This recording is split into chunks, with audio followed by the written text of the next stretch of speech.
अस्सलाम वालेकुम। प्रोग्राम सहाफ़ी में मतीउल्लाह जान और आज मेरे साथ दो बड़े सियासी, जनाब राना एहसान अफजल साहब, कोऑर्डिनेटर टू प्राइम मिनिस्टर, और इस्लामाबाद स्टूडियोज़ में हमें ज्वाइन किया है पाकिस्तान तहरीक इंसाफ के रहनुमा सेक्रेटरी इत्तलात PTI पंजाब शौकत बसरा साहब। बहुत शुक्रिया आप दोनों मेहमानों का। इस्लामाबाद बल्कि पाकिस्तान का सियासी महाज इंतहाई गर्म हो चुका है। कल पार्लियामेंट के अंदर से अरकान पार्लियामेंट को इस्लामाबाद पुलिस ने, बज़ाहिर इस्लामाबाद पुलिस ने गिरफ़्तार किया, उनको थाने ले जाया गया। आज chairman PTI barrister Gohar Ali Khan को रिहा किया गया और बैरिस्टर शोएब शाहीन जो हैं वो अभी भी उनको रिमांड पे अभी दे दिया गया है, और दीगर जो गिरफ्तारियां हुई हैं उनमें भी रिमांड दिया गया है। तो ये बड़ी ही एक अजीब सूरत हाल हुई है एक तवील अरसे के बाद।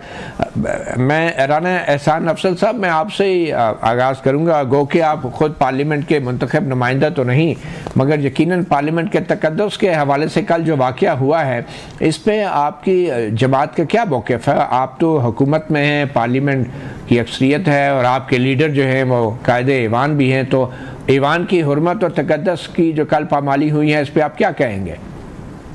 बिस्मिल्लाहिर्रहमानिर्रहीम। देखिए, जो कस्टोडियन ऑफ द हाउस हैं सरदार सादिक साहब, उन्होंने नोटिस दिया है इसका और उन्होंने कहा है कि मैं IG को तलब करूँगा। तो मेरे ख्याल से जो स्पीकर साहब का रोल है वो अदा कर रहे हैं, और अगर कोई लाइन क्रॉस हुई है उसके ऊपर वो ज़रूर नोटिस भी लेंगे और उस पर कार्रवाई भी करेंगे। लेकिन बात यह है कि इसको आइसोलेशन में ना देखा जाए। जिस तरह की तकरीर गंडापुर साहब ने की, जिस तरह का इंतशारी लेक्चर उन्होंने दिया, चले हम उसकी तरफ तो आएंगे राना अफजल साहब, हम बिल्कुल गंडापुर साहब की भी जो तकरीर है उसमें आएंगे, लेकिन मुख्तसरन ये बता दें कि स्पीकर ने क्या एग्जैक्टली कहा है और क्या इस दफ़ा पार्लियामेंट की CCTV फुटेज भी मिल जाएंगी अगर कोई तहकीकात होती है, या ये भी नहीं मिलनी? देखिए, मैं तो यहाँ यही कहूँगा कि हमें स्पीकर को क्रेडिट देना चाहिए कि पहले भी एक स्पीकर थे जो एक जमात के स्पीकर थे, लेकिन यहाँ आज जो उन्होंने नोटिस दिया है, ये एयाज सादिक साहब जो हैं उन्होंने दिखाया है कि वो वाकई सब जमातों के स्पीकर हैं, और मेरे ख्याल से वो उस पर तहकीक करेंगे। हमें इंतज़ार करना चाहिए कि वो इस पे एक्शन लें। उन्होंने IG साहब को तलब किया है, और जो इसी तरह जो गिरफ्तार थे MNAs उनको भी उन्होंने उनके ऑर्डर जारी किए कि उनको लेके आया जाए असेंबली में। इस तरह नहीं देखा जाता था असद कैसर साहब जब स्पीकर थे। तो मेरे ख्याल से जो अगर कोई वायलेशन हुई है उसको वो कस्टोडियन ऑफ द हाउस उसको देख लेंगे और उसको। अच्छा, ये बताएं मुख्तसरन के ये जो कल पार्लियामेंट की सैंक्टिटी वायलेट हुई है, ये बड़ा जुर्म था या अली अमीन गंडापुर की जो तकरीर थी वो बड़ा जुर्म था? देखिए, मैं समझता हूँ कि अली अमीन गंडापुर की जो स्पीच थी तो उसमें तो डेमोक्रेसी वायलेट हुई है, क्योंकि जमहूरियत के अंदर मरो मारो नहीं किया जाता। नहीं, आप ये कह रहे हैं कि उनकी तकरीर बड़ा जुर्म था और पार्लियामेंट का जो हुआ है वो इतना बड़ा जुर्म? मैं समझता हूँ कि इस तरह की तकरीरों से ही 9 मई के वाकयात हुए हैं। जब आप इस तरह की नफरत को आप प्रीच करते हैं, आप अपने वोटर्स को ये सिखाते हैं, तो फिर 9 मई के वाकयात और ज़मान पार्क में जो पेट्रोल बम देखे गए, और जब आप कहते हैं कि अब लड़ने और मरने का टाइम आ गया है और हम छोड़ेंगे नहीं और नंगा कर दो, तो फिर यही कुछ आप यू आर प्रीचिंग एनार्की। तो ये जमहूरियत में तो ये चीजों इसकी इजाजत नहीं है। ठीक है, जमहूरियत ये मतलब नहीं है कि आप आग लगा दें। तो जमहूरियत का मतलब नहीं है कि आप जो है वो अपने वर्कर्स को जो है उकसाएं कि वो कत्लो गारत की तरफ बढ़ जाए मामला। तो ये शौकत बसरा साहब का भी राय ले लेते हैं। तो फिर बसरा साहब, कुछ एहसास हुआ आपको पार्लियामेंट के तकद्दुस का? आपकी पार्टी ने तो बाकायदा जंगले तोड़े थे और पार्लियामेंट के ऊपर बाकायदा हमलावर हुई थी, तो आज आपको कुछ एहसास हो रहा है कि पार्लियामेंट की भी एक सैंक्टिटी होती है? मतलब भाई, बात यह है कि गुज़श्ता 2 साल से आइन, कानून, इंसानी बुनियादी हुकूक, जमहूरियत, सियासत, अखलाकियात का जनाजा है। ज़रा धूम से निकले इस वक्त पाकिस्तान में 2 साल से नहीं है, पिछले तो 10 साल से यही हो रहा है। खास तौर पे बिल्कुल मैं बात से एग्री करता हूँ। 76 साल से पाकिस्तान 2014 में हमला किया था पार्लियामेंट पे आपकी जमात ने। मैं बताता हूँ, मैं उस पर आ जाता हूँ। आज आप मुझे बताइए कि ये जब हम कह रहे हैं कि जो पार्लियामेंट है, जिसको चीफ जस्टिस काजी फायसा साहब 2 दिन पहले कोर्ट में बैठकर कह रहे थे सबसे सुप्रीम इदारा है, जो कानून साजी करें वो सब, जाहिर है आइन के अंदर भी सुप्रीम इदारा हुई है। तो क्या जो 9 मई था वो बड़ा साने था, या ये जो 9 सितंबर वाला साने है ये बहुत बड़ा साने है? गुजारिश ये है कि ये सियासी जमात जो है ना वो होती है जो अवाम के वोट लेकर आती है और अवाम में जब मैटर करती है। राना एहसान साहब मेरे भाई हैं, इनको पता है कितनी लीड से हारे हैं, फैसलाबाद के अंदर तो 1 सीट भी नहीं जीते। अब अगर मतीब भाई जो सियासी जमात 17 सीटें लेकर बैठी है, उनको जो एस्टेब्लिशमेंट कहेगी, जो हुक्म लगाएगी, ये गुलामी करेंगे उनकी। इसलिए हम कहते हैं कि ये कठपुतलियां हैं। जिस सियासी जमात को कहेगी, नहीं, जिस सियासी जमात की अवामी कुव्वत होगी, अच्छा अवामी कुव्वत होगी, वो 2 साल आज हो गए हैं तहरीक इंसाफ को तोड़ भी रहे हैं। जुल्म और जबर की एक दास्तान है, हमें दीवार के साथ लगाया हुआ है, हमें खान साहब पे 200 अच्छा हुआ क्या पार्लियामेंट में? चले ये पार्लियामेंट में आपने नहीं देखा क्या हुआ है? आप अंदाजा करें, जिन्होंने 1 साल इलेक्शन डिले कर दिया उन्होंने कोई जुर्म नहीं किया। जिन्होंने 2 घंटे जलसा लेट कर दिया, उनके चेयरमैन को जो MNA है इलेक्टेड, वो गिरफ्तार। 17 सीटें जिनकी हैं उन्होंने 12 MNA हमारे गिरफ्तार करवा दिए। आपने नहीं देखा? आप तो रिपोर्ट कर रहे थे, आपके कोर्ट रिपोर्टर वहां पे होंगे। जिस बदमाशी के साथ, गुंडागर्दी के साथ आज तक कम से कम ये नहीं हुआ। आपने कहा कि आपने हमला किया था 2014 में, मैं फिर कह रहा हूं कुछ हमने गलत किया होगा तो आप ये बात कर रहे हैं, लेकिन ये नहीं हुआ आज तक कि आप पार्लियामेंट पे बकायदा उसकी लाइट्स ऑफ कर दें, वहां पर नकाब पोश अंदर दाखिल हो जाएं और वहां पर लोगों को घसीट के, हमारे MNA हैं KP के, उनको मस्जिद के अंदर से गिरफ्तार करके लेके गए हैं। अब मुझे बताइए कि अभी मुझे कह रहे थे अगर कुछ हुआ तो हम एक्शन लेंगे। तुसी कख नहीं कर सकते राणा साहब, इस वास्ते जिन्हों के कुछ पल्ले होंदा है ना वो करते हैं। आप लोग आपको जो मियाँ शहबाज शरीफ डिग्गी वाली सरकार है जो खुद हारे हुए हैं, मियाँ नवाज शरीफ अगर हारा हुआ है डॉक्टर यास्मीन से, मरियम बीबी हारी हुई है, आपकी तो सर्वाइवल ये है कि जो वो आपको हुक्मनामा जारी करें आप मनोअन उसको तस्लीम करें। तो आपने सोची समझी प्लानिंग के ताबे ये निज़ाम तो पहले डिस्क्रेडिट हो चुका है। ये रवायत तो आपने रखी थी ना, ये 2014 में देखें हुक्मनामे के ऊपर अमल दरामद कौन कर रहा था? राइल शरीफ था, जनरल पाशा थे, जनरल ज़हीरुल इस्लाम थे। अच्छा भाई, ये कहा गया कि इमरान खान को ज़हीरुल इस्लाम लेकर आया, जनरल पाशा लेकर आया, फिर जनरल फैज। अभी पार्लियामेंट पे रहते हैं। एक फिक्रा कह लूं, आपने भी कह दिया ना। जी जी, 2024 सन कौन लेके आया है? आप बताएं ना, आप इतने जहां दीदा साहब जब हर चीज हमारे खिलाफ है तो अब कौन लेकर आए? चलें जी, माजिद निज़ामी साहब, ये कैसा निज़ाम है? चीफ मिनिस्टर खैबर पख्तूनख्वा अली अमीन गंडापुर धमकियां लगाते हैं और अफगानिस्तान से आने वाले दहशतगर्दों के हमलों के हवाले से कहते हैं कि उनके बच्चों पे हमले होंगे तो फिर यही होगा। ये अली अमीन गंडापुर की तकरीर को आप कैसे देखते हैं बतौर एक सहाफ़ी, बतौर एक तजिया निगार? और आप समझते हैं कि ये तकरीर वाकई इतनी सख्त थी कि इसका रद्द-ए-अमल भी बहुत ही गैर मामूली और गैर आइनी होना चाहिए था? बहुत शुक्रिया। मुझे लगता है कि तहरीक इंसाफ का जलसा एक कामयाब जलसा था अगर उसके अंदर ये तकरीर ना होती, और उसका एक बहुत इम्पैक्ट आना था। पंजाब के अंदर एहतजाजी तहरीक को जोर मिलना था, और जिस तरह लोग तवक्को कर रहे थे कि पंजाब और इस्लामाबाद के अंदर एक एजिटेशन होनी चाहिए, एहतजाज होना चाहिए जिससे मरकज़ पर एक दबाव बनेगा, ये उसका नुक्ता आगाज था। लेकिन उस पूरे कामयाब शो को उस एक तकरीर ने, मैं समझता हूँ कि ख़राब कर दिया, और उसके अंदर हद से ज़्यादा आगे बढ़ के बातें की गई, नाज़ेबा अल्फाज इस्तेमाल किए गए, बदजुबानी की गई, और उसके बाद वो जो पूरा एक कंप्लीट शो था जिसके अंदर तहरीक इंसाफ ने अपनी पावर को जाहिर किया था, वो सारी मलिया मेट हो गई।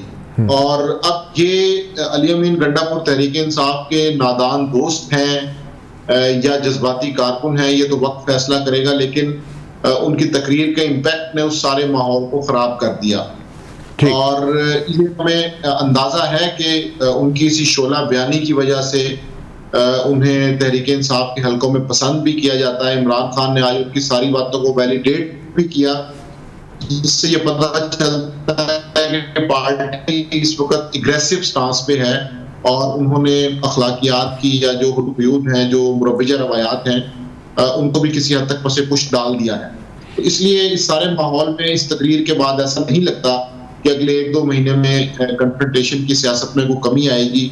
मुझे तो कशीदगी बढ़ती हुई नजर आ रही है और ये उसका एक टर्निंग पॉइंट है। ठीक है। अच्छा, राना एहसान अफजल साहब, हम आपको चेयरमैन पीटीआई जो अभी कुछ देर पहले ही रिहा होने के बाद मीडिया से गुफ्तगू फरमाते हैं, उनसे ये पूछा गया कि चीफ मिनिस्टर खैबर पख्तूनख्वा जलसे के बाद कहाँ गायब रहे, तो उन्होंने क्या कहा, पहले वो आपको सुनाते हैं। मिनिस्टर साहब, अली अमीन गंडापुर 7 घंटे जो है वो गायब रहे, क्या वजह है, कहाँ थे, कुछ बताया है उन्होंने? देखिए, मैं अभी खुद पुलिस स्टेशन से आ रहा हूँ, मेरी उनसे बात नहीं हुई है। उन्होंने कल मुझे फ़ोन करके ये ज़रूर बताया था कि उनकी मीटिंग है, मीटिंग ज़रूर हुई है, लेकिन चूँकि मैं कल रात 8 बजे गिरफ्तार हो गया था, इसलिए उसके बाद मुझे अंदाज़ा नहीं, मेरे उससे बात नहीं हुई। किनसे मीटिंग थी उनकी? इस्लामाबाद में मीटिंग थी उनकी। जी राना अफजल साहब, आपकी तो हुकूमत है, इस्लामाबाद में चीफ मिनिस्टर खैबर पख्तूनख्वा की किससे मीटिंग थी? कोई इल्म में है आपके या हुकूमत के इल्म में नहीं है? ये तो गंडापुर साहब ही बता सकते हैं, हमारे से मीटिंग नहीं थी, इस चीज़ का मैं आपको तस्दीक कर देता हूँ। तो ये कौन से सरकारी मुलाजम थे जो सियासतदानों से मीटिंग कर रहे थे और आपको नहीं पता था? हो सकता है गंडापुर साहब के कोई दोस्त हों जिनसे वो मिलने गए हों। अब ये तो गंडापुर साहब ही बता सकते हैं ना कि वो किससे मिलने गए हैं। ठीक है, तो ये तो बड़ी एक संगीन सूरत हाल है, क्योंकि अब खुद वैसे शौकत बसरा साहब, गंडापुर साहब क्यों नहीं आवाम के सामने आ रहे हो, बता रहे कि 7 घंटे वो कहाँ रहे, क्या छुपा रहे हैं? सर, मैं पहली बात तो, अब तकरीर के हवाले से बहुत चैनल पे बात हो रही है। अली अमीन गंडापुर की सवाए जो उन्होंने सहाफ़ियों के हवाले से गुफ्तगू की है, मैं समझता हूँ वो स्वीपिंग स्टेटमेंट थी, नाम लेके बात करनी चाहिए। हमें 5-6 सहाफ़ी हैं, अब चूँकि मैं चैनल पे बैठा नाम नहीं लूँगा, उन लोगों ने उन लोगों के इंटरव्यूज़ किए जो अगवा हुए थे, बिल्कुल वो बायस उनकी ओपिनियन होती है और हमारा उनके चैनल्स का बॉयकॉट भी उनके प्रोग्राम में भी नहीं जाते। उनको तमाम सहाफ़ियों का नाम नहीं लेना चाहिए था। उसके अलावा जो उन्होंने गुफ्तगू की है, कानूनी की है, आईनी की है, क्या गलत कहा है उन्होंने कहा है कि आईने पाकिस्तान कहता है कि हर इदारा अपने अंदर अपना खुद एहतसाब करे। क्या फौज का एहतसाब पार्लियामेंट कर सकती है? ये कर सकते हैं? ये खुद डिग्गी में जाकर वज़ीर-ए-आज़म बने हुए हैं। मुझे एक बात बताइए कि मैं एक सेकंड, ये बड़े मैं बहुत एक बात कहनी है। इन्होंने जाने, फिर वापस आपके पास आऊंगा। राना अफजल साहब, राना साहब ने मौजूदगी कहना चाहना मैं। राना अफजल साहब, ये वो तकरीर की मेरी एक बात सुन ले, तकरीर का जो ताना देते हैं ना कि अली अमीन गंडापुर साहब ने ये कह दिया, उन्होंने ये नहीं कहा कहीं भी कि ये जो वर्दी है इसके पीछे, ये दहशतगर्दी है इसके पीछे वर्दी है। उन्होंने नहीं कहा कि हम फौज की ईंट से ईंट बजा देंगे। उन्होंने ये नहीं कहा कि हम बड़ी बड़ी वीडियोस स्क्रीनें लगा के वहां पर sitting chief of army staff और DGISI के हमने वहां को वीडियोस नहीं चलाई और वहां पे गोलाबारी नहीं की। जी राना साहब, देखिए, जो गाली गलोच की उन्होंने जो किया, कौन सी गाली गलोच? नहीं, आप गालियां तो ना दोहराएं ना प्लीज। बताएं ना, बताएं क्या कहा है। ये वो तकरीर थी जिसके बाद 9 मई के वाकयात होते हैं। अच्छा, और ये इसी तरह की तकरीरों के बाद जब आप वर्कर नहीं डिफरेंशिएट करता कि आप ये सियासी तकरीर कर रहे हैं, जब आप उसको कह रहे हैं कि मरोगे मारोगे, जब आप कह रहे हैं हमने कफन बांध लिया और ये खूनी जहाद होगा और नंगा कर देंगे, तो ये सारी चीजें जो हैं इसका रिजल्ट इंतशार ही होता है। मगर राना साहब, इस तकरीर के बाद 9 मई के वाकयात नहीं हुए, वो तो पहले हुए। इस तकरीर के बाद पार्लियामेंट पे हमला हुआ।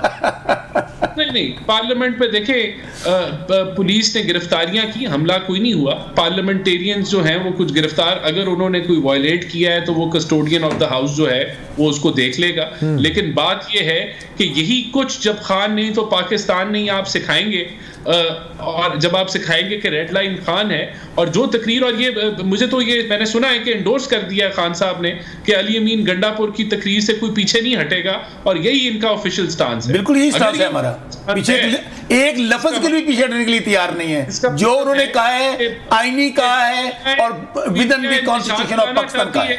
पीटीआई तसादम चाहती है, पीटीआई खून खराबा चाहती है, और यही पॉलिसी है पीटीआई की, तो मेरे ख्याल से फिर कानून जो है वो हरकत में आएगा, फिर इनको फिक्र नहीं करनी चाहिए। एक बात सुनते जाइएगा, आपने चले जाना है। वो कहते हैं ना, गैरों की शादी में अब्दुल्ला दीवाना।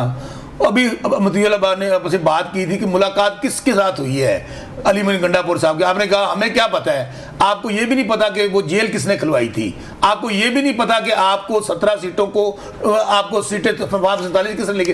भाईजान बहरहाल देखिए इररिलेवेंट हैं। ये बड़ी इंपॉर्टेंट बात है, जेल किसने खुलवाई थी। इमरान खान साहब आपके लीडर का बयान आ गया है कि एस्टेब्लिशमेंट के कहने पे खान साहब ने खोल दी, खान साहब ने जलसा मुलतवी कर दिया। मतलब खुद खान साहब एस्टेब्लिशमेंट के कहने पे सब कर लें और अगर हुकूमत मान ले तो वो बुरी हो जाती है। भाईजान हमने इसलिए मुलतवी किया कि जब खान साहब को ये बताया गया जाके, जब खान साहब को क्या पार्लियामेंटेरियंस को ये जब खान साहब को ये बताया गया कि जी वहां पे एक तरफ क्रिकेट मैच हो रहा है, दूसरी तरफ खत्म नबूवत का मामला है, मजहबी जमातें आई हैं, खून खराबा होगा, दूसरा 9 बजे खान साहब बताइए नहीं। और फिर क्या किया, उसी दिन मतीउल्लाह भाई हमारे पास लेकर आए 22 तारीख का एनओसी, सॉरी 8 सितंबर का एनओसी लेकर आए। ठीक है, वो एनओसी था या एनओसी ना करने का एनओसी था वो। एक छोटी सी ब्रेक लेते हैं और ब्रेक के बाद चंद अहम मामला जिन पे अभी बहस बाकी है हमारे साथ मौजूद हैं Rana Ehsan Afzal, coordinator to prime minister, और शौकत बसरा,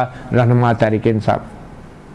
वेलकम बैक। राना एहसान अफजल साहब, तो फिर आप क्या कहेंगे? अब एक तरफ तो आप लोगों ने कानून बना दिया है, इस्लामाबाद में बगैर इजाज़त जलसे जुलूस करने वालों को 3 साल की कैद सुना दी जाएगी, और दूसरी तरफ सिक्योरिटी के इदारे पार्लियामेंट पे हमला आवर हो जाते हैं। उसके लिए कोई कानून नहीं है शायद, पार्लियामेंट जिसने कानून बनाया है उसके अपने दिफा के लिए भी कोई कानून है?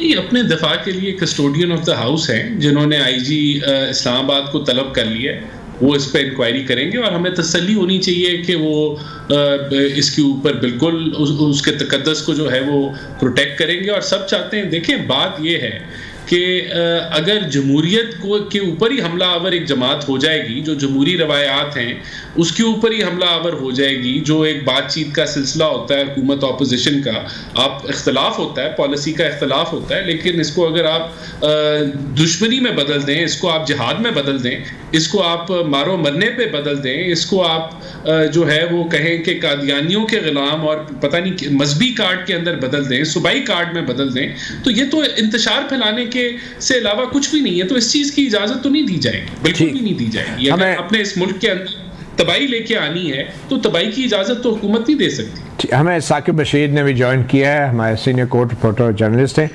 साकिब बशीर साहब, आज आप मौजूद थे लोकल कोर्ट्स में जहां पे पीटीआई के जो गिरफ्तार शुदा एमएनएस हैं और लीडर्स हैं उनको पेश किया गया, तो अदालत में क्या हुआ? एक तो 5-6 FIR हैं मुख्तलिफ जो है वो थोड़े थोड़े टाइम के बाद सामने आती रहीं। आज 8 दिन का फिजिकल रिमांड दिया है, तकरीबन 8-10 MNA हैं PTI के। 8 दिन का? जी 8 रोज़ का इंसदाद दहशतगर्दी अदालत ने, इंसदाद दहशतगर्दी की दफात जी अच्छा। 780 लगी हुई है। और आज की जो प्रोसीडिंग्स थी उन प्रोसीडिंग्स के दौरान आर्गूमेंट्स होते रहे, जो PTI के वकला थे वो भी देते रहे, दूसरी तरफ से देते रहे। वहाँ कोई एक सिंगल पॉइंट भी कोई दहशतगर्दी के हवाले से कुछ, इवन प्रोसिक्यूशन ने कोई वीडियो दिखाई हो, कोई चीज़ लाए हो कि इनिशियली हमारे पास ये एविडेंस है, तो इस दफा मोबाइल फुटेज भी नहीं थी, मोबाइल फुटेज भी नहीं थी। उन्होंने कहा कि कोई एक सिंगल चीज़ भी उनके पास नहीं थी। लेकिन इसमें एक दिलचस्प पहलू जो है वो उस पर बात करने की ज़रूरत है कि PTI पर 2 किस्म के इल्ज़ामात हैं। वो ठीक है, गलत उसको साइड पे कर देते हैं कि 7 बजे तक आपका टाइम था, आपने 10 बजे जलसा ख़त्म किया, NOC की उस जो आपने शराइत थी उसकी खिलाफ वर्जी की। दूसरा कि आपने जो लैंग्वेज थी वो दुरुस्त नहीं थी, गैर मुनासिब, काबिल एतराज़ थी, जो भी उसको नाम दे लें, ये वो माने ना माने इस पर साइड पे कर देते हैं। ये 2 एतराज़ात थे। आज की जो FIRs थी जिसमें MNAs वहाँ पे सारा कुछ चलता रहा, ये दोनों चीज़ें नहीं थी। और ऐसी कहानियाँ थी कि अली अमीन गंडापुर ने को पता नहीं गन पकड़ी हुई है, किसी ने क्लैशनकोव पकड़ी हुई है, किसी ने गन पॉइंट पे पुलिस को मार रहा है, कोई इधर कर रहा है उधर कर रहा है। किसी एसी को तो यरगमाल बनाया था शायद, असिस्टेंट कमिश्नर को। अब ये जो बात है कि असिस्टेंट कमिश्नर को यरगमाल बनाया गया है, वहाँ पे सोशल मीडिया भी था, आज इनका भी आर्गूमेंट्स था। लेकिन वैसे भी हम आपस में भी बात कर रहे थे कि वहाँ मेन स्ट्रीम मीडिया भी था बड़ी तादाद में, कि वो बल्कि शेर अफजल मरवत ने ये आर्गूमेंट दिया, उन्होंने कहा कि मैं इंटर हो रहा था, वहाँ इतना वो बन गया कि मेस के मेरा सांस बंद होने लगा, तो मैंने एक वो अपने वर्कर को ना मुक्का मारा, तो वो इतना मशहूर हुआ, वीडियो वायरल हो गई मेरी कि मतलब उन्होंने कहा कि कोई चीज़ पोशीदा नहीं थी कि वहाँ पे इतना डिजिटल मीडिया भी था और मेन स्ट्रीम मीडिया भी था। तो वो कहीं कोई चीज़ ये मीडिया ने इस तरह रिपोर्ट नहीं की कि ये इवेंट हुआ है या कुछ। अच्छा। फिर जो 26 नंबर चुंगी आपको पता है वो तकरीबन 10 किलोमीटर दूर है, तो वो जो 2 इल्जामात थे उनसे हटकर कोई बहुत सारी कहानियां थी जिनकी बुनियाद पर और वैसे भी गंडापुर साहब की तकरीर पे एतराज़ है, और गंडापुर साहब तो आराम से बैठे हुए हैं पेशावर में, वो तो चले गए वापस। बस वो अब देखें जो मामला आप कवर करें, हो सकता है अगली डेट पे पुलिस ये आगे कहे कि हमने इन MNA से एटम बम बरामद करना है, रॉकेट लॉन्चर बरामद करने हैं, इनसे पता नहीं तोपें बरामद करनी है, हमें और रिमांड दिया है। माजिद निज़ामी साहब, आप ये जो केसेस बने हैं 8-8 दिन का रिमांड दिया गया है, तो फिर सवाल वही बार बार पैदा होता है कि एक तरफ तकारीर हैं, हंगामा आराई है, वक्त की पाबंदी नहीं है बज़ाहिर, और दूसरी तरफ पार्लियामेंट पे हमला है।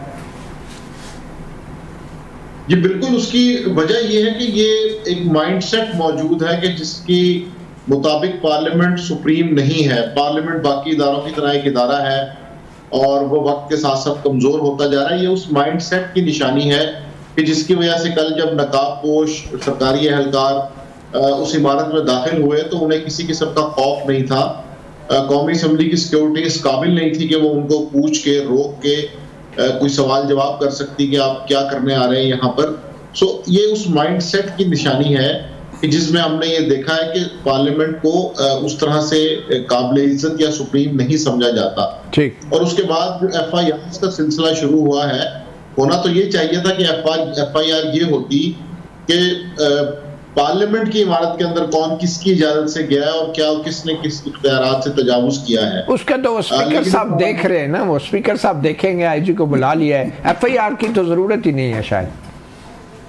तो यही वो तजाद है कि जो मेरा ख्याल है कि पाकिस्तान इसको जाहिर करता है कि अगर पार्लियामेंट के अंदर इस तरह की मुदाखलत हुई है और उसकी बेतौकीरी हुई है तो उसके ऊपर सुस्त रफ्तारी से काम हो रहा है, लेकिन दूसरी जानिब बाकी इदारों की जानिब से या किसी और को अगर कोई शिकायत है तो उसके ऊपर ऐसी FIR होती है, उसका आप कंटेंट देखें तो पता ये चलता है कि इसको प्रोसिक्यूशन में कैसे साबित किया जाएगा। जिस तरह से वहाँ पे स्टोरीज लिखी गई हैं या पॉइंट आउट किया गया है, उसमें मखसूस वर्ड्स होते हैं FIR के अंदर जो पुलिस हर FIR में तकरीबन दर्ज करती है। दहशतगर्दी के पर्चे कटे हैं बाकायदा। बिल्कुल, उन्होंने देखते ही कहा कि निशाने इबरत बना दो। फिर उसमें ये होता है कि कुछ मुल्जिमान के हाथ में पिस्तौल थमा दिया जाता है, फिर कुछ के बारे में ये कहा जाता है कि उन्होंने गन तान ली। तो ये एक पूरा सिलसिला है जो पुलिस FIR में होता है। और उसके बाद अच्छा राना जी साकिब, इसमें एक चीज़ मैं ऐड कर दूं, एक FIR जो है वो ये इदारे इसी तरह ही कमज़ोर होते हैं। एक FIR 9 मई का वाक़या या उसमें गिरफ्तारी इमरान खान साहब की हुई थी इस्लामाबाद हाई कोर्ट से, तो वहाँ पे भी चीफ जस्टिस उन्होंने ऑर्डर भी किया, वो FIR भी आज तक नहीं हुई इमरान खान के जो इस्लामाबाद हाई कोर्ट, मतलब वो ये 9 मई वाले दिन इंटरनली हाई कोर्ट ने इंटरनली के उनकी जो दायरी ब्रांच के साथ क्या हुआ सारी चीज़ें हुई, तो वो FIR। चलें ठीक। शौकत मसा साहब, फिर लाहौर में जलसा कर पाएंगे आप? ये 21 सितंबर को जलसा तो होगा, अच्छा इंशाल्लाह करेंगे। लेकिन आपने अली अमीन गंडापुर साहब भी आएंगे? अली अमीन गंडापुर साहब भी आएंगे। देखिए, अच्छा। हम इनको ऑफर करते हैं, ये मरकज में हुकूमत में है, पंजाब में भी जाली हुकूमत है, इधर भी है, इन्हें कहें आए KP में जलसा करके देखें। अच्छा, हम इनको पूरा फैसिलिटेट करेंगे, हम इनको ये नहीं वैसे ही करेंगे जैसा आपने किया इधर की है। हमें तो ये नहीं समझ आ रही अभी तक वो NOC था या जलसा ना करने के लिए NOC था। पूरे इस्लामाबाद को कंटेनर स्थान वो ऐसी तकरीरों का NOC तो नहीं। अच्छा नहीं, तकरीर में फिर कह रहा हूँ कि तकरीर बताएं उसमें गलत क्या है। बात फिर ये मैं एक बात बताऊँ, ये अभी आप बात कह रहे थे ना, इनके पल्ले है कुछ नहीं। आप कहते हैं ना पार्लियामेंट में वो लोग आ गए, सामने हो गया। ये जिस तरह किराए का कातिल होता है ना, किराए का घर लेते हैं, किराए की टैक्सी लेते हैं, ये अब किराए की जमातें हैं। लाहौर के NOC के लिए अप्लाई कर दिया? हमने अप्लाई किया हुआ है। अब हम कोर्ट में जा रहे हैं, कोर्ट में हम वहां से उनको रिक्वेस्ट करेंगे हाई कोर्ट को और हमें वो देंगे। देखिए, ये आइन हमारा आइनी जमहूरी हक है कि हम जलसा करना चाहते हैं। और जलसा कहाँ करना चाहते हैं? मीनारे पाकिस्तान पे। एक बात आप बताऊं, अगर हमें मीनारे पाकिस्तान करने दिया, जगह हमने ढूंढ ली है। वो जाती उम्रा जो हमारे खून पसीने कमाई से बना है उसके सामने जलसा करेंगे। चलें कल वो फिर बनी गाला आके जलसा करेंगे। फिर क्या करें, आप उन्हें रोक लीजिए। क्या करें मती भाई, ये इस तरह के अगर काम होंगे तो क्या करें फिर? लोगों के घरों तक आप जाके घरों में जाके जलसे करेंगे। पाकिस्तान में हम जलसा करना चाहते हैं, आप हमें जगह नहीं देते। इस्लामाबाद करना चाहते हैं, आप हमें 20 किलोमीटर बाहर जगह दे देते हैं। आप लोगों ने बड़ी जगह दी थी जब आप हुकूमत में थे, वो भी रिकॉर्ड का हिस्सा है। इनको बंदे इकट्ठे नहीं होने दे। महाराज जी, अब आज सेनेट में भी बड़ी झड़प हुई है और फैसल वाडा सेनेटर जो मालूम नहीं किस सियासी जमात से उनका ताल्लुक है, मगर उनकी झड़प हुई है सेनेटर फलकनाज के। जी सही बात बताएं, आपको नहीं पता? नहीं, तो आपके बंदे थे, हमें क्या पता। आप सियासत में आप लेकर आए, खान साहब लेकर आए। खान साहब तो लेकर आए। ये मोहसिन नकवी, ये फैसल वाडा, ये किसके बंदे हैं? कहां से? किसने भेजा था आपके पास? भाई हमारे फैसल वाडा को किसने भेजा था ये बता दें। नहीं पता, हमारे पास तो जब मैं आया था ना पीटीआई में, ये तो उस वक्त सबसे बड़े लीडर थे। आप वैसे माजरत के साथ आप लोग फौरन ही अपने जो सियासी बच्चे हैं ना उनको डिसओन करने के माहिर हैं। आप फौरन ही कहते हैं मेरा बच्चा नहीं है। भाई आपको पता है कि अभी तक वो आजाद है, मैं तो आपसे इसलिए पूछ रहा हूं। बहरहाल आप नहीं बता पा रहे तो हम क्या बताएंगे? सियासत में लाने वाले आप हैं। पार्टी और एमके ने वोट दिए वाडा को, लेकिन अभी तक आजाद है। माजिद निजामी साहब, ये आपको हम सुनाना चाह रहे हैं, ये सेनेटर फैसल वाडा और फलकनाज के दरमियान झड़प के बाद सेनेटर फलकनाज को तो सस्पेंड कर दिया और वो भी फैसल वाडा साहब ने डिक्टेट किया कि जनाब आप इन्हें सस्पेंड करें। मगर उससे पहले जो अली मोहम्मद खान जो पीटीआई के सेनेटर हैं उन्होंने कुछ बात की और फिर वज़ीर दिफा ने भरपूर दिफा किया। आज मेरा मुकदमा जमहूरियत का है। कल रात जो इस जमहूरियत के साथ हुआ है, जो इस पार्लियामान के साथ हुआ है, जनाब स्पीकर साहब, हम इसराइल में नहीं पाकिस्तान में हैं। आपके कोलीग्स साहबजादा साहब, शफकत भाई, आमिर डोगर साहब, शेख वकास साहब, मौलाना नसीम साहब, उन्होंने इस पार्लियामेंट में कल रात पनाहें ली हैं। वो छुपते फिरे यहां पे, किसी कमरे में पनाह मिल जाए, और फिर मस्जिद से उठा लिया गया मौलाना नसीम साहब को। दस्ती साहब को मस्जिद में पनाह ना मिल सकी, वहां हुजरे में थे मस्जिद के साथ, जो वहां से उनको उठा लिया गया। मेरा आज सवाल जनाब स्पीकर साहब सबसे पहले यह है कि 9 मई में जो गलत हुआ वो गलत था, लेकिन कल रात जो हुआ है वो पाकिस्तान की जमहूरियत का 9 मई था। 10 सितंबर 2024 पाकिस्तान की जमहूरी तारीख में एक काले बाप के तौर पे याद रखी जाएगी।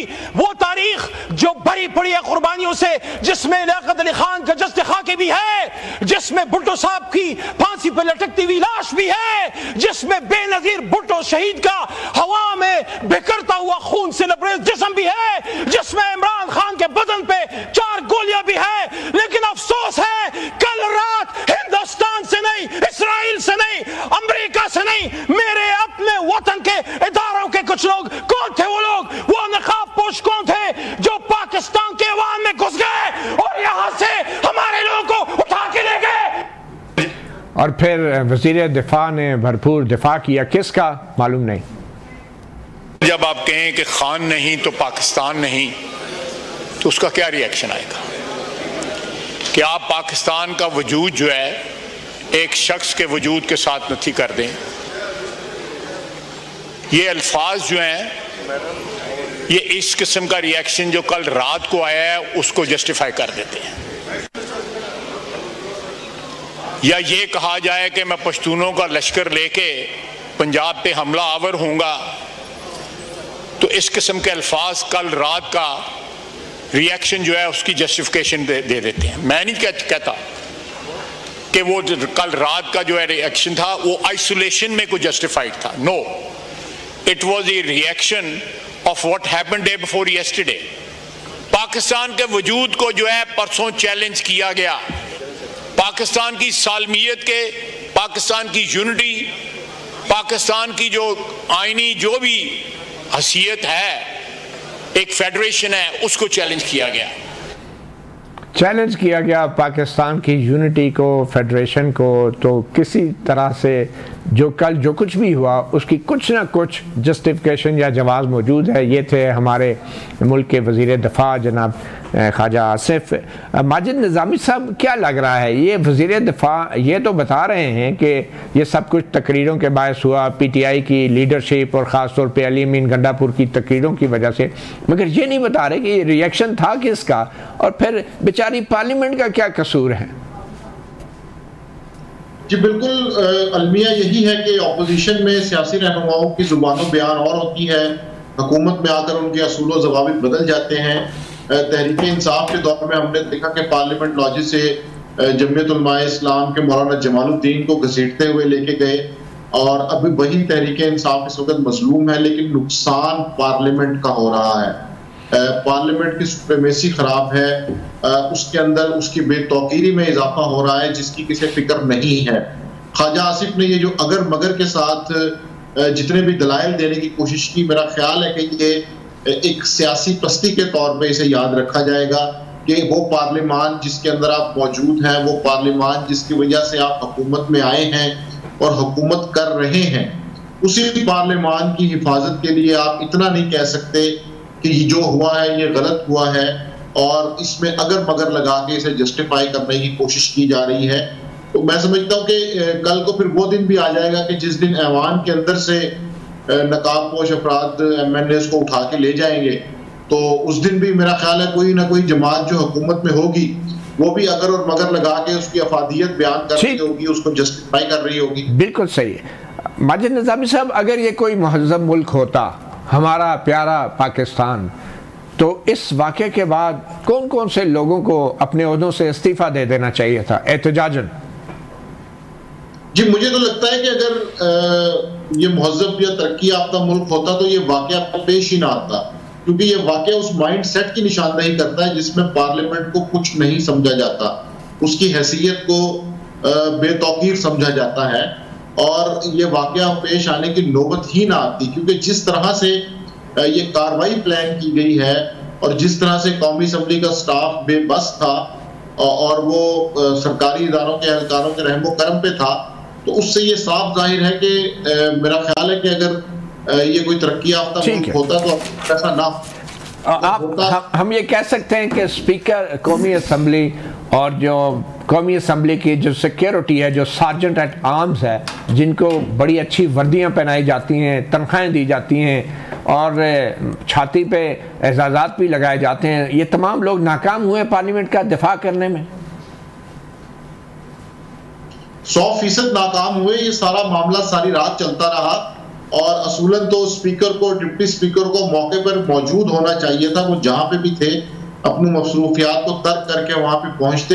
हमारे पास एक मौलवी तमीजुद्दीन जैसे स्पीकर्स की मिसाल है, और उसके बाद फिर जब हम अब देखते हैं तो पता ये चलता है कि अगले दिन अगर मगर के साथ उसकी जस्टिफिकेशन दी जाती है, कमेटियां बनाई जाती हैं, उसके ऊपर अहकामात जारी करने पर गौर किया जाता है। ठीक है, मैं एक फिक्र कह दूं। जी जी, देखिए इस पार्लियामेंट की क्या हैसियत हो रही है अमतुल्ला जान साहब, जब मुझे वही हैसियत होनी है जो आपने कर चुके हैं, अपने दौर में कर चुके हैं ना। ख्वाजा साहब जो हैं, जब आधी से ज्यादा पार्लियामेंट फॉर्म 47 स्टैब्लिशमेंट से और इलेक्शन कमीशन से लेकर आएगी तो इनकी अथॉरिटी क्या होगी? किस मुंह से ख्वाजा साहब आज ना डिपेंड करते? 50,000 वोटों से रियाना डार से आ रहे हैं, इजाजुल हक कल मिल रहा था इन सबको, वो मेरे से 50,000 वोटों से आ रहा हुआ है। तो अथॉरिटी होती है आपके साथ जब अवाम की ताकत पीछे होती है, जब आपने टोटली आप पोलिटिकली आप तबाह हो चुके हैं, सियासी तौर पर आपके साथ बंदा कोई नहीं है, जिसके नाम पे आप वोट मांगते हैं वो बंदा हार गया है, तो मुझे बताइए क्या इनकी हैसियत होगी फिर? वैसे साकिब बशीर साहब, जब GHQ पे हमला हुआ 9 मई को और मुख्तलिफ फ़ौजी तनसीबात पे हमला हुआ, दहशत गर्दी के मुकदमे चले, फ़ौजी अदालतों में 100 से ज़्यादा लोग गिरफ्तार हुए, उनका ट्रायल हुआ, तो जो पार्लियामेंट पे हमला है उस पर स्पीकर साहब कह रहे हैं हम देखेंगे। अब ये वो वाला नहीं है हम देखेंगे, ये वो वाला कि हम देखेंगे। तो बात यह है कि आपके ख्याल में जो ये पार्लियामेंट का रद्द अमल है, क्या इस पार्लियामेंट के साथ ऐसा सलूक होना चाहिए था? जिस पार्लियामेंट ने जनरल बाजवा को एक्सटेंशन दी, जिस पार्लियामेंट ने जनरल मुशर्रफ के इक़्तिदार को जायज़ करार दिया, जनरल ज़ियाउल हक का नाम लिखा आइन के अंदर, इस पार्लियामेंट के साथ ऐसा होना चाहिए था। एक चीज़ तो बड़ी वाज़ेह है कि तमाम पॉलिटिकल पार्टीज इसकी ज़िम्मेदार हैं। वो 2014 धरना आप देख लें कि पार्लियामेंट के अंदर घुसना कौन किसकी इशारों कनायों पे हो रहा था। 2018 में ये आए, फिर खान साहब जब गए गवर्नमेंट से तो वो कहते थे मेरे हाथ में तो था ही कुछ नहीं। परसों बात हुई तो उन्होंने कहा नैब तो सारा चलते ही उस पर जनरल बाजवा जो है उनके कहने पे चलता था। तो मल्टीपल चीज़ें वो कहते रहे। अभी ये गवर्नमेंट आई है 2022 से, हम देख रहे हैं किसके उस पर चला रहे हैं। 8 फरवरी के इलेक्शन पे फॉर्म 47 किसने जो बैठाया। तो ये जब कंप्रोमाइज होके आते हैं तो ये फिर सियासी जमातें जो हैं वो आगे हर चीज़ जो है वो बिछा देती हैं, जो करना है आप करते जाएं।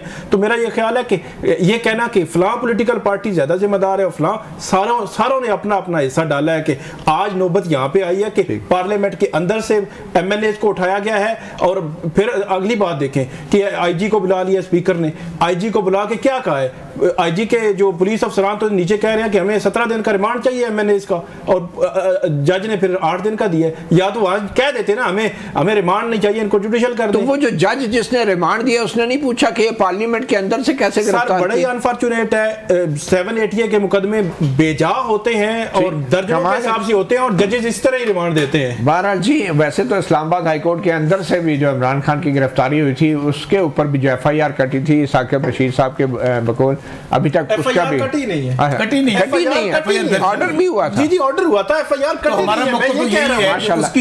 तो फिर अगर हमारी अदलिया अपने अहकामात पे अमल नहीं करा सकती तो कल को बाइद नहीं है कि अदालतों के अंदर से जजों को भी गिरफ्तार करके ले जाया जाए। फिर ये भी हो सकता है, खुदा न खास्ता। फिलहाल एक छोटा सा वक्फा लेते हैं।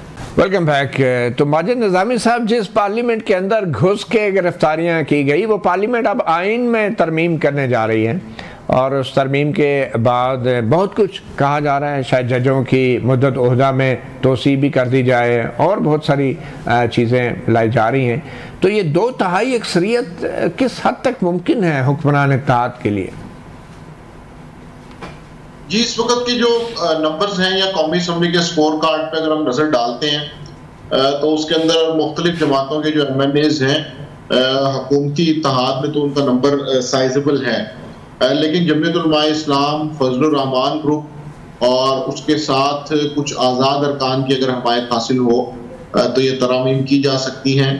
और इस वक्त कौमी असम्बली में 8 के करीब ऐसे MNAs हैं जो कि जिनकी हैसियत बाकायदा आज़ाद कौमी असम्बली के मेंबर की है। उसमें अक्सर का ताल्लुक तो तहरीक इंसाफ से ही है। तो इसलिए कहा यह जा रहा है कि अगर वहाँ से 2, 3 या 4 वोट्स अगर सिक्योर कर लिए जाएं तो उसके साथ साथ JUIF को साथ मिला दिया जाए तो ये नंबर पूरे हो सकते हैं। इस तरह से ये मामला पाया तकमील तक पहुँच जाएगा और अभी तक की बात के मुताबिक इसके ऊपर वर्किंग भी की जा रही है, क्योंकि उसके अंदर जब ये सारी चीज़ें हो जाएंगी तो फिर तरमीम के ज़रिए जिस तरह यहाँ पे बात हुई है कि अदालत के मामलात को और इस तरह के नापसंदीदा फैसले तो हुकूमत को ज़ाहिरी बात है नहीं पा रहे, उन पर कंट्रोल करना आसान होगा। जजेस के हवाले से जो एक शिकवा किया जा रहा है कि पहले इस्टेब्लिशमेंट और अदलिया मिलकर किसी भी सियासी जमात को ठिकाने लगाते थे, तो अब ये ट्रायंगल बन गया है जिसके अंदर इस्टेब्लिशमेंट अलहदा है, अदलिया की है, उसको सॉल्व करने के लिए मेरा ख्याल है कि ये सारी प्लानिंग की जा रही है। ठीक है साकिब रशीद साहब, अगर ये लट से आइनी तरमीम हो भी जाती है और मालूम नहीं कैसे होगी, अगर इसमें कुछ भी तनाज़ा खड़ा हुआ तो ये मामला तो सुप्रीम कोर्ट में ही जाएगा दरख्वास्त की सूरत में। और आइनी तरमीम जैसे मामले पे तो ऑब्वियसली कोई बेंच तो नहीं बनने, तो फुल कोर्ट ही बैठेगी। और फुल कोर्ट जो है लग ये रहा है कि उसकी तादाद में भी इजाफा किया जा रहा है और 23 जजों की जब फुल कोर्ट होगी तो ये एक तनाज़ा 23 जजों की फुल कोर्ट जिसमें जजों का अपना मफाद भी शामिल है, ये किस तरफ जाएगा? एक तो जो 23 जजेस वाला मामला है, अगरचे मतलब कानून साजी कर भी ले पार्लियामान से गवर्नमेंट जो है, तो आज अगर हम बात करें तो आज 10 सितंबर है, तो जो रिटायरमेंट अगर एज वाला वो आइनी तरमीम वाला वो अलग करते हैं कि अगर वो नहीं होती तो 25 अक्टूबर तक जो है वो मौजूदा रजीम है, तो मौजूदा चीफ जस्टिस क्या आखिरी मंथ में सुप्रीम कोर्ट के जजेस की तादाद बढ़ा दी जाए तो वो सुप्रीम कोर्ट के जजेस लगाएंगे। मेरा नहीं ख्याल कि एथिकली भी वो मुनासिब बात है। आइनी तौर पे तो नहीं आईनी तौर पर ठीक है, इससे कबल ये था इस वक्त तो एथिक्स की बात करना भी नहीं लतीफ़ा ही है। चले लतीफ़ा ही सही रहूँगा, हम कुछ लतीफ़े भी लोगों को सुनाने चाहिए। तो ये देखें कि 3 जजेस सुप्रीम कोर्ट में चाहिए थे रिसेंटली, अकील अब्बासी साहब आए, शायद बिलाल आए और जो तीसरे जो जज मलिक शहजाद साहब आए। तो ये 3 जजेस आए तकरीबन पिछले 7-8 माह में, मतलब काफ़ी देर से ये 3 जजेस का ये सोचा जा रहा था।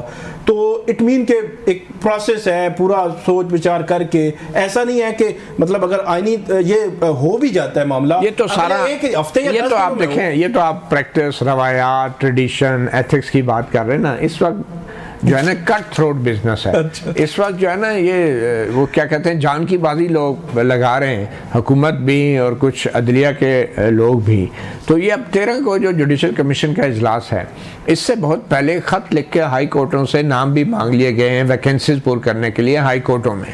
और अगर 13 है कल, तो आज या कल में कानून पास हो जाता है तो फिर तो 23 जज भी 5 जज मजीद अदालत में भी लगाए जा सकते हैं। ठीक है, आप ठीक कह रहे हैं, लगाए जा सकते हैं। और फिर आईनी तरमीम अगर हुई, चैलेंज हो गई तो फिर 3 जज, तो वो जिसकी अक्सरियत होगी वही जो है वो हमारे लिए पार्लियामेंट भी मुकद्दम है, सुप्रीम कोर्ट भी मुकद्दम है, और दोनों ही माशाल्लाह से तारीख में हमलों की जद में रहे हैं।